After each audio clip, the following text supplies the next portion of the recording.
This episode is brought to you today by Whitehall Mortgage, where there's a will, there's a Whitehall. Buying a home starts by getting a pre-approval, and nobody does it better than Doug in Dallas. Call them today at 570-562-7505 or apply online at whitehallmortgagefinancial.com. Hi, everybody. I'm Dave Whitechock. I'm the host of the Real Estate Right Now podcast, and today I think I've got a great episode for you. We're going to talk about the 7 neighborhood features that will increase property value, because we talk about things that you could do to increase your property value all the time. Talk about things like curb appeal, the benefits of, quality landscaping, right? Making that great first impression.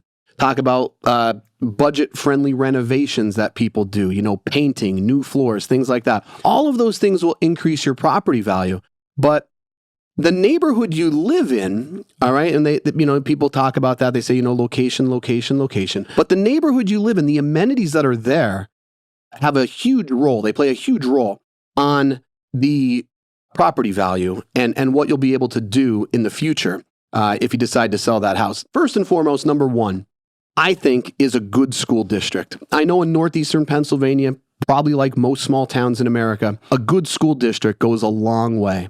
A lot of people like to send their kids to public school, and they want to know that they're going to be safe, and they want to know that they're going to get a quality education. If you can say that your district that you live in can do that, it's going to increase the value of your home. I know in northeastern Pennsylvania, many people use the school district as a search parameter because there's so many small towns here. To search by town, you might not have that many houses, but if you search a broader range, I know a lot of people use school district. And it's probably the number one thing I hear when I talk to home buyers. They want to make sure that they have a good school district. Even if you don't have children that will be attending public school, when you sell your house in the future, the people buying your house might. So having a great school district will help you. The number 2 thing that I think people look for in a neighborhood, what is the walkability of your neighborhood and what is the proximity to amenities? I know that was a big factor for my wife and I. I grew up in the city. She grew up in the country. Right now, we kind of live suburban, so it's like a mix of how we both grew up. But for me, and I know this sounds crazy, but I wanted to be close to the grocery store, the gas station, the bank, a pizza shop that I enjoy. Those things were important to me because growing up in the city, we had those things, and most of them were walkable. And we settled on a suburban area where we have those things, and I think a lot of people look for proximity to amenities and the walkability of your neighborhood as well. Obviously, a big one now, especially when you see what's going on in the world, low crime rates. Low crime rates are important. You can search that. You could do a Google search. There's a lot of different applications out there that'll help you find what type of crime or if there's any crime or what it is in your neighborhood. Look, guys, that one speaks for itself, right? I don't think anybody wants to live in an unsafe neighborhood. The purpose of buying a house is to have a place where you feel safe and comfortable. So low crime rates, obviously, very important. Strong local economy and job opportunities. I think that is a absolute key driver to the increase in property value. One thing that we're excited about here in northeastern Pennsylvania, it seems like there's some big businesses making significant investments in our area as far as, bringing jobs into the neighborhood. Not just jobs, pretty high quality jobs as well.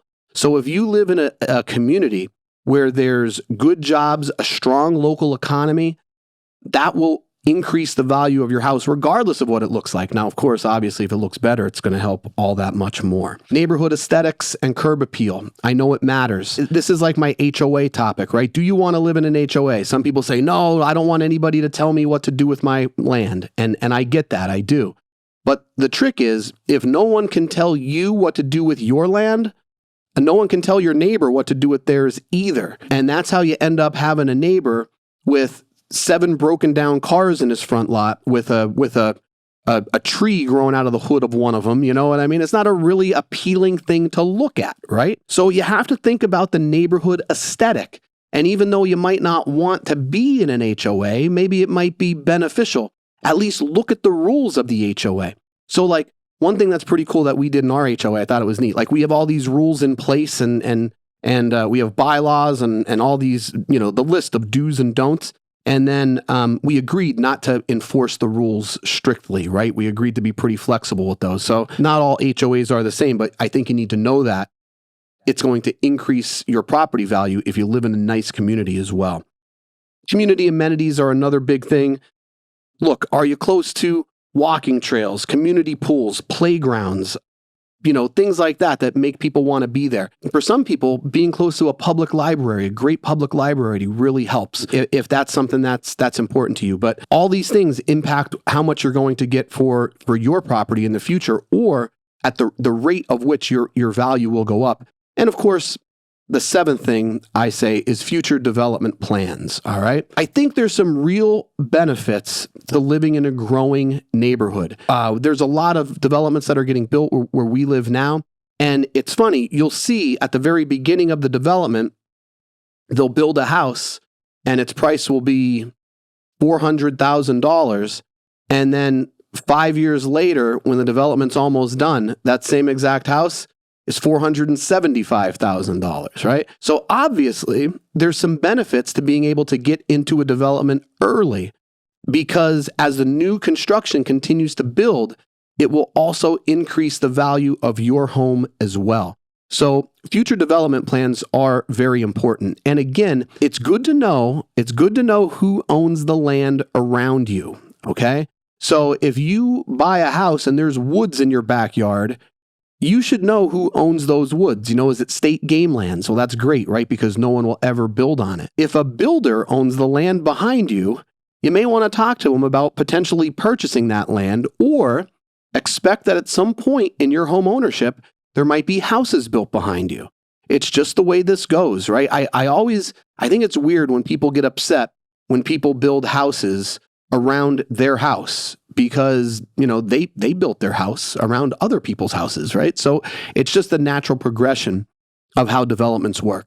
So I think those are 7 neighborhood features that will increase your home's property value. And I say this all the time to home buyers. You're not just buying a house, you're buying a neighborhood, you're buying a lifestyle. And if you keep those things in mind, you'll make informed decisions that will only lead to increased property values and increased prosperity, and hopefully increased happiness in whatever home that you buy. Thanks for joining us for today's episode, everybody. If you want to hear more content, follow us at Real Estate Right Now Pod on YouTube. Once you're there, don't forget to subscribe and leave a review. And if you want to follow me directly, check me out. It's Dave Wychak at Facebook, LinkedIn, TikTok, Instagram, all the socials that you're already using.